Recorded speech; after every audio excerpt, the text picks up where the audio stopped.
The longest and most costly war in American history is the Vietnam War. It lasted over 20 years. It spanned terms of 5 press, but ultimately ended in a retreat. Moreover, in 1971, the US Department of Defense leaked a confidential document. It showed that successive US presidents had long known that the Vietnam War was unwinnable. But why did they continue to fight? The reason is simple. Save face maintain political gains for president. No president indeed wanted to lose the war during their term. And this is indeed the famous Pentagon Papers leak in American history. The catalyst for the leak began with a Harvard economics PhD named Daniel. In 1965, he was sent by the Department of Defense to Vietnam for research. Through this on-the-ground investigation, Daniel concluded that the continuous increase in troop numbers, the battles were getting worse. He almost couldn't make it back. But the absurd thing was, when leaders in the Department of Defense learned conclusions, they shamelessly turned around and told the media that the situation was excellent. Victory belongs to us. Daniel was shocked to hear this. Let's be clear, on the battlefield, hundreds and thousands of compatriots were dying meaninglessly every day. As a senior intellectual, the conscience and sense of justice ingrained in Daniel's very being made it impossible for him to stand by any longer. So, he risked execution and began secretly photocopying the Vietnam War Study Report authorized by the Secretary of Defense. This report consisted of 47 volumes, spanning 7,000 pages, and detailed the shocking lies of repeated mistakes in the Vietnam War by successive US presidents over more than 20 years, with no one correcting them. Next, Daniel just needed to find a media outlet to leak the information. He did have an old acquaintance at the Washington Post, but the Washington Post was merely a local newspaper. Influence wasn't significant enough, so Daniel decided to approach the giant of American journalism, the New York Times. At that time, the Washington Post was in a precarious situation. The person in charge was named Catherine, a middle-aged socialite, who wasn't skilled in running a business. Their newspaper was originally a family business, but back then, her father didn't pass the position to Catherine. Instead, he let his son-in-law Phil take over the newspaper. Catherine also felt this was only natural, and the shareholders had no objections either, because her husband Phil was indeed very capable. Everyone thought that Catherine's family had gotten a top-notch professional manager for free. This deal was simply too good to be true. Under Phil's management, the Washington Post indeed experienced a significant period of growth, but unexpected circumstances arose as Phil later developed a mental illness and tragically shot himself. So, in order to preserve the family business, Catherine had no choice but to take over as the head. However, the newspaper, after expansion and scaling up, was already facing cash flow problems. Therefore, under the strong demand of the shareholders, Catherine had no choice but to pursue an IPO, selling equity to exchange for cash. However, Catherine did not understand the capital market. Faced with price suppression and profit doubts from investment banks, as the head, Catherine was unable to respond immediately. She could watch as a few male shareholders and investment bankers negotiated repeatedly. This made Catherine feel like a puppet. After the meeting with the investment bank ended, several senior shareholders also complained that Catherine lacked decisiveness, and even said this was a common problem among female leaders. They suggested that Catherine should dilute more shares than simply give up control. The implication was that Catherine was not competent enough and was hurting shareholders' ability to earn. In any case, the shareholders were dissatisfied with Catherine in various ways. What annoyed the shareholders the most was the editor-in-chief named Ben, hired by Catherine. This guy is an aloof intellectual, only interested in hard-hitting political news and dismissive of popular gossip news. He doesn't care much about the company's profits. Sometimes Catherine feels helpless too, but she and Ben have been old friends. It's easy to invite a deity, but hard to send one away. Of course, Catherine is not without her strengths. She is very skilled at hosting parties and networking. She is a socialite from a wealthy family for generations. Politicians and the press usually have to maintain good relations. Good relationships can lead to mutual benefits. You give me exclusive scoops, and I will be lenient writing on you. Scandals remain just between you and me. As the bond deepens, I can even help you deal with competitors. On this day, at a political gathering, Catherine's old friend, former Secretary of Defense McNamara, with a grim expression, told Catherine that he would be featured in the New York Times soon, and it would be a sensational scandal. He had once authorized a report that was never meant to see the light of day, and now it had been leaked. Catherine immediately sent the news to Ben. In fact, Ben had already been keeping an eye on the New York Times' star reporter. This guy hadn't published a report in a long time, and sure enough, he was holding back a big scoop. Early next morning, Ben bought the latest edition of the New York Times and saw the shocking Vietnam War study report that stunned America. The news was explosive. Ben, the editor-in-chief, was very angry because the Washington Post's news that day was about Nixon's daughter's wedding. In comparison, it was a huge humiliation. They weren't even worthy of carrying the New York Times' shoes. However, what the New York Times revealed this time was just a small appetizer. Vietnam War Study Report exceeded 7,000 pages, and there were many more dark secrets yet to be exposed, so Ben ordered all editors to immediately use all their connections to get a copy of the Vietnam War Study Report. Meanwhile, only a small part of the Vietnam War's details was revealed. The American people had already started a massive anti-war movement. as it makes clear that Kennedy and Johnson, as well as Eisenhower and Truman, deeply misled the country on Vietnam.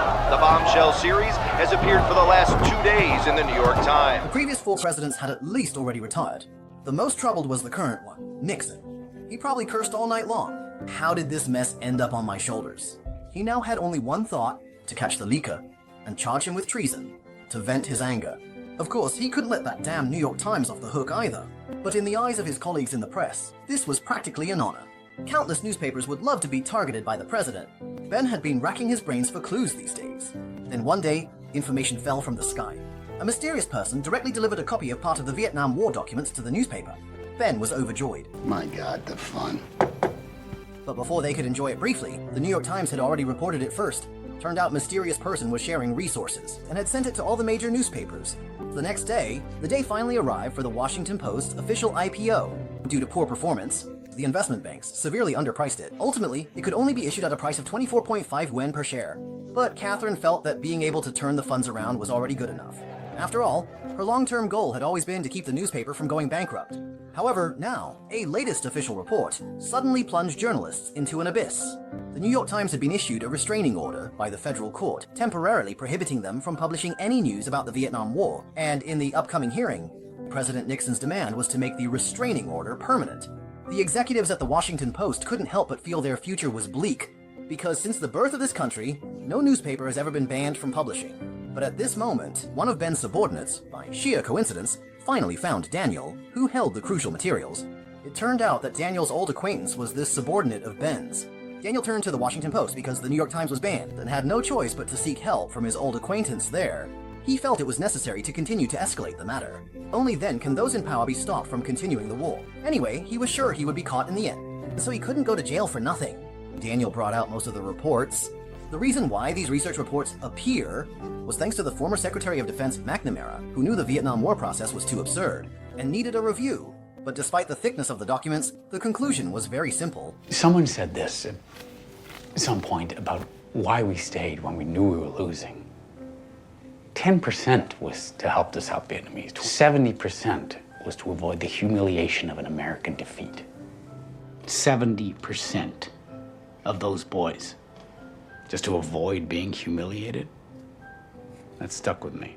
All because of personal interest in ruling. In order to end their political careers gloriously, 5 presidents tacitly chose to deceive the public, exchanging the flesh and blood of soldiers for their dignity, just like that, after the report from an old acquaintance. The next day, he brought the Vietnam War research report back to Washington, and to prevent leaks, he had the old acquaintance go directly to his home to organize and edit it. Up to this point, Ben hadn't informed any of the Washington Post's management. Instead, he personally went to Catherine's house to gauge Catherine's opinion. If they really obtained the Vietnam War report, would she agree to publish it? Catherine's answer was absolutely not, because Catherine believed that since the New York Times had been issued an injunction, if they forcibly published it, they would inevitably be sued by the White House. Moreover, they have just gone public, less than a week ago. According to the agreement in the prospectus, institutional investors can withdraw their investments at any time.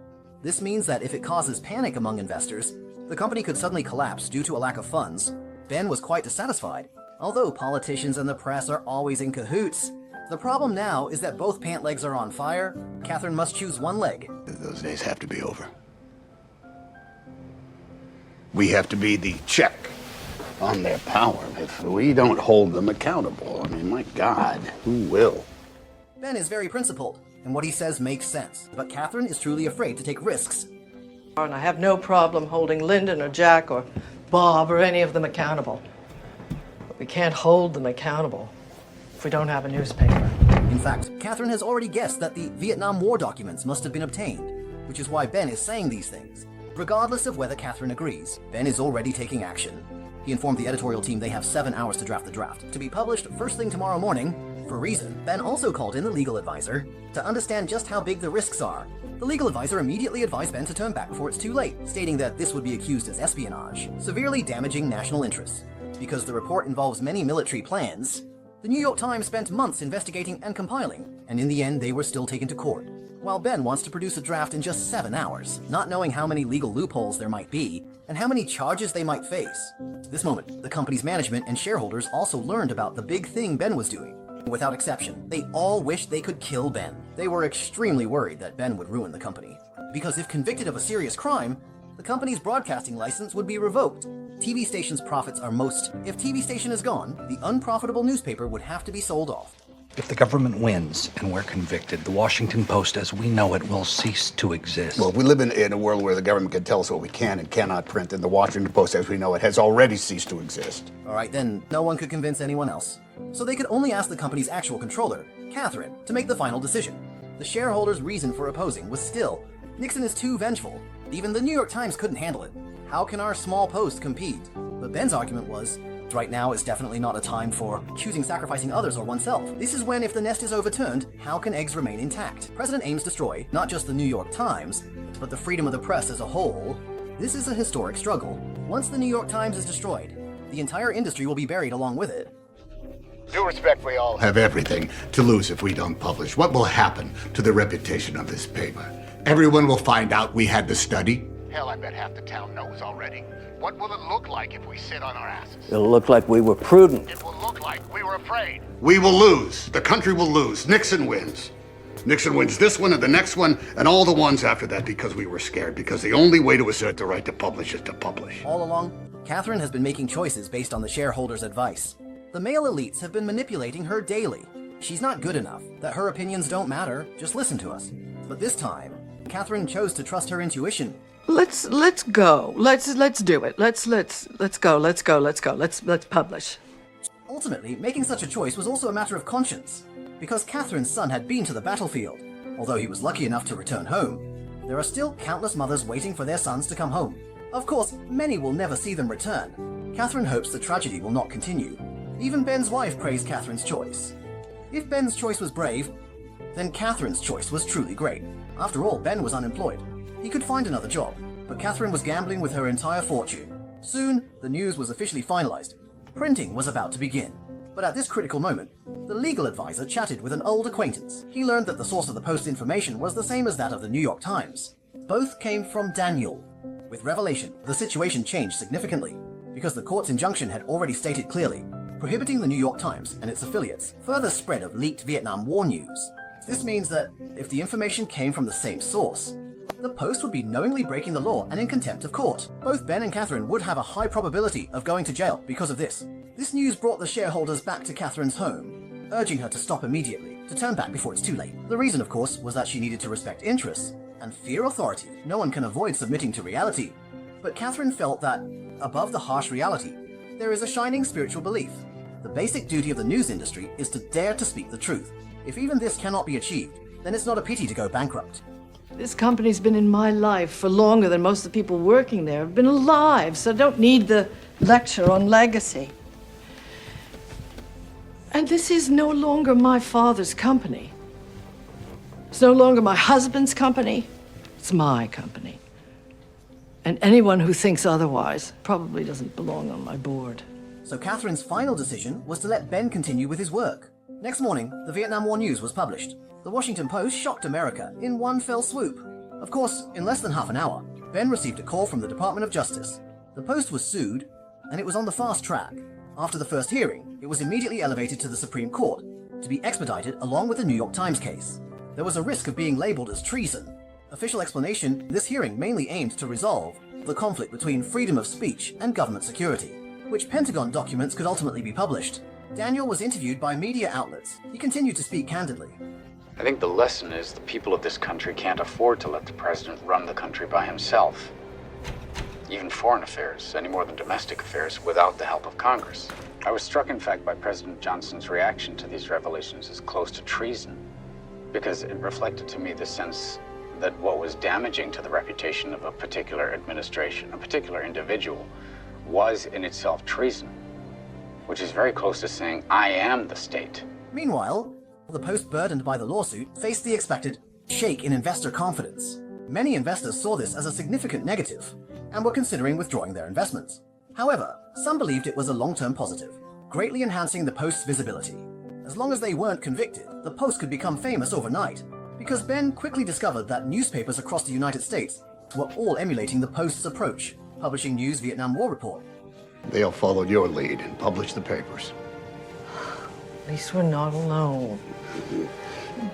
No matter what happens tomorrow, we are not a little local paper anymore. The next day, amidst the public's outcry for freedom of the press, Ben and Catherine attended the Supreme Court hearing. After the court session ended, media colleagues enthusiastically interviewed the New York Times. After all, they are the big brother in the industry. In contrast, on the Washington Post side, there weren't many peers coming to flatter them. However, they earned the respect of the people. In an era where gender equality was not achieved, Catherine's actions inspired admiration among countless women. This began her to become the queen of news in future, building a solid base of public support. Not long after, the final verdict from the Supreme Court was announced. The voting result of the 9 justices was an overwhelming 6.3, ruling in favor of the press. Among them, Justice Hugo Black's opinion stated that freedom of the press and freedom of speech are the bare minimum of democracy. The media must always speak for the people, and not serve the rulers. Afterwards, Nixon, who suffered a major setback, harbored deep resentment towards the Washington Post. He directly blacklisted them. As long as he was in office, he would never allow reporters from the Post to enter the White House. But this could not stop the Washington Post from growing into the conscience of the press. On June 17, 1972, Nixon, to secure re-election as president, secretly dispatched 5 men to break into the Watergate complex in Washington at night with the aim of stealing information from the rival Democratic Party. As a result, they were unfortunately caught red-handed while installing the bugging devices. So, the old rival, the Washington Post, prominently featured the story on the front page the next morning, resolutely contributing to Nixon's notorious reputation. This became the infamous Watergate scandal in the history of American political scandals. After this incident, Nixon had to resign from his position. This is thanks to the fearless journalists, ensuring that power was not endlessly abused. So, always respect the journalist's right to speak the truth, because the purpose of the journalism industry is to provide oversight,